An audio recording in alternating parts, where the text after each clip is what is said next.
Yo, what's up mga bossing? This is A to C Backyard Lettuce. Ngayong araw pa lang ito ay araw ng linggo. Bali day 2 na pala ng aking tanim ngayon. Bali ang tanim ko pa lang yan ay Olmeti tsaka hydraulic.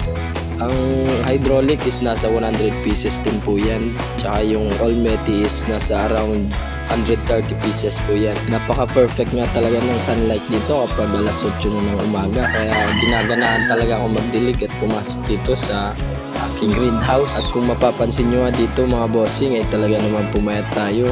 Dahil nga yan sa nakaraan ay tayo ay na-dengue at na-confine tayo sa hospital ng ilang araw rin. Kaya yan medyo bumabangon pa rin tayo.